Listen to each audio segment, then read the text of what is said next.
Hello friends, मैं आपका फिर से स्वागत करती हूँ भाग्य जी एस्ट्रो में। अगर आपने अभी तक हमारे चैनल को सब्सक्राइब नहीं किया तो प्लीज कर लीजिए। आज हम फिर से उपस्थित हुए हैं नवरात्रों से जुड़े कुछ रहस्यमयी उपायों को लेकर, जो आपके जीवन की ऑलमोस्ट सभी समस्याओं को दूर करने की शक्ति रखते हैं।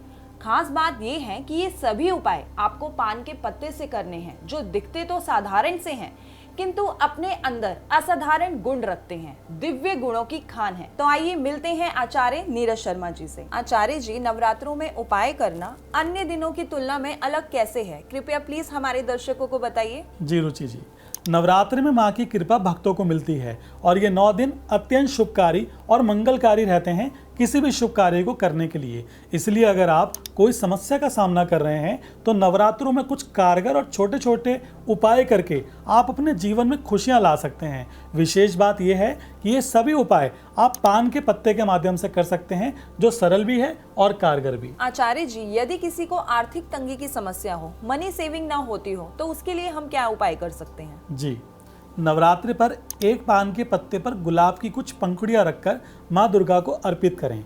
ये उपाय धन के आगमन को सरल करने के लिए सबसे सटीक उपाय है। इसके अलावा एक अन्य उपाय आप और भी कर सकते हैं। यदि आप दरिद्रता और घोर आर्थिक तंगी से जूझ रहे हैं तो नवरात्रि के आरंभिक 5 दिन यानी कि शुरुआत के 5 दिन एक पान के पत्ते पर ह्रींग लिखकर माँ दुर्गा को अर्पित करें और महानवमी के बाद उन पान के पत्तों को यानी कि उन पान के जो 5 पत्ते हैं उनको अपने पैसे रखने वाली जगह पर रख लें। ये उपाय निश्चित ही आपकी आर्थिक तंगी को दूर करेगा और आर्थिक समृद्धि को तेजी से बढ़ाएगा। आचार्य जी, जो जातक कर्ज से परेशान हैं, उनके लिए क्या विशेष उपाय रहने वाला है? जी रुचि जी, नवरात्रि के मंगलवार के दिन एक साबुत पान का पत्ता लेकर उसमें लौंग और इलायची रखें, उसका बीड़ा बना लें। हनुमान मंदिर में जाकर यह बीड़ा अर्पित कर दें हनुमान जी को। कर्ज की समस्या से छुटकारा पाने के लिए यह अचूक उपाय है। आचार्य जी, कई बार हम देखते हैं कि सब कुछ होते हुए भी हमारी लाइफ में खुशी नहीं होती। क्या इसके लिए भी नवरात्रों में कोई खास उपाय है? जी बिल्कुल है। माँ अपने भक्तों को कभी खाली हाथ नहीं जाने देती। जो भी भक्ति भाव में डूबकर उनसे जो भी कुछ मांगता है वो उसे मिलता है। नवरात्रि के किसी भी दिन आप पान के पत्ते की चिकनी तरफ सिंदूर से श्री राम लिखें और नवरात्रि के आने वाले मंगलवार को हनुमान जी के समक्ष अर्पित कर दें। याद रखें कि इसे हनुमान जी के चरणों में नहीं रखना है, क्योंकि हनुमान जी श्री राम के अनन्य भक्त हैं। वह अपने चरणों में प्रभु श्री राम को नहीं देख सकते। अतः पान के पत्ते को सिर्फ उनके सामने रखें या उनके आशीर्वाद वाली मुद्रा में उनके हाथ पर चिपका दें। ये उपाय जिंदगी की सुख शांति और समृद्धि के लिए सटीक उपाय है। आचार्य जी, यदि किसी जातक को मनचाही तरक्की चाहिए या मनचाही तरक्की में बाधा आ रही है तो उनके लिए क्या उपाय रहने वाले हैं? जी बता देता हूँ। मनचाही तरक्की रुक रही है तो एक पान के पत्ते को दोनों तरफ से सरसों का तेल लगाएं और इसे नवरात्रि में माँ दुर्गा को अर्पित करने के बाद अपने सर के पास रख के सो जाएं।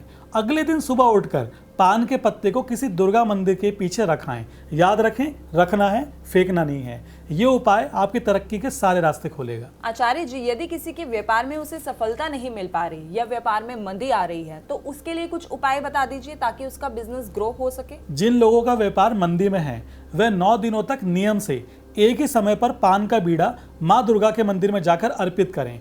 ध्यान रखें कि ये समय एक ही होना चाहिए। 9 दिनों तक लगातार माँ दुर्गा के मंदिर में जाकर ये उपाय करें तो माँ दुर्गा के आशीर्वाद से आपके व्यापार में आपको ग्रोथ होती हुई दिखेगी और माँ का आशीर्वाद आपको प्राप्त होगा। आचार्य जी, माँ का रूप इतना आकर्षित होता है कि हम जब उनकी मूर्ति को देखते हैं तो देखते ही रह जाते हैं। क्या ऐसा ही आकर्षण माँ के आशीर्वाद से हमें नवरात्रों में मिल सकता है?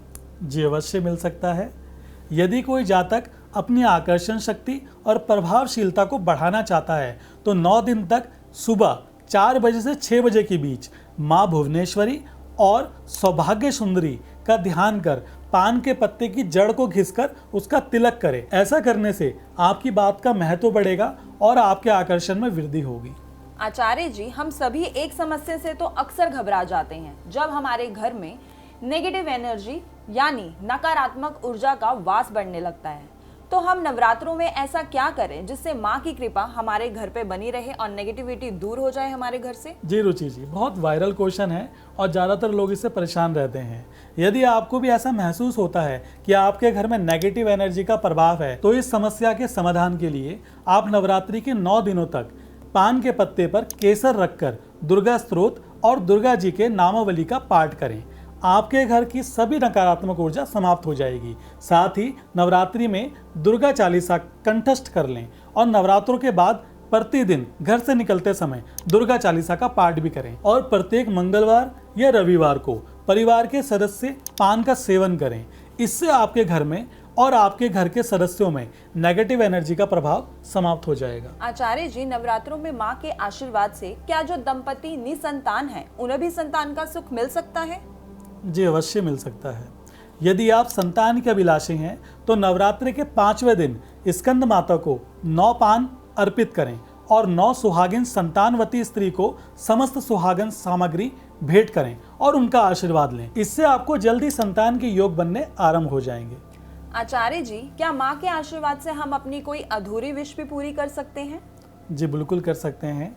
माँ के दर पर जो भी आता है माँ उसे अवश्य ही वरदान में जो वो मांगता है उसके भले के अनुसार वरदान देती हैं। यदि आपकी कोई अधूरी ख्वाहिश है और आप चाहते हैं कि वो पूरी हो तो नवरात्रि में किसी भी दिन पान के पत्ते पर 2 लौंग लगाकर दोनों हाथ से उसको जल प्रवाह कर दीजिए और अपनी विश यानी कि अपनी इच्छा मन ही मन मांग लीजिए। बरसों की कोई ख्वाहिश अगर पूरी नहीं हो रही है तो वो इस सरल से उपाय से पूरी हो जाएगी। धन्यवाद नीरज जी आपका इतनी अच्छी जानकारी देने के लिए। तो दर्शकों, आज हमें नीरज जी ने कुछ उपाय बताए जो हम नवरात्रों में कर सकते हैं। अगर आपको भी इससे रिलेटेड कोई जानकारी चाहिए तो स्क्रीन पे दिए गए नंबर पर आप कभी भी कॉल कर सकते हैं या हमारी वीडियो पे कमेंट कर सकते हैं। मिलते हैं नेक्स्ट वीडियो में। धन्यवाद।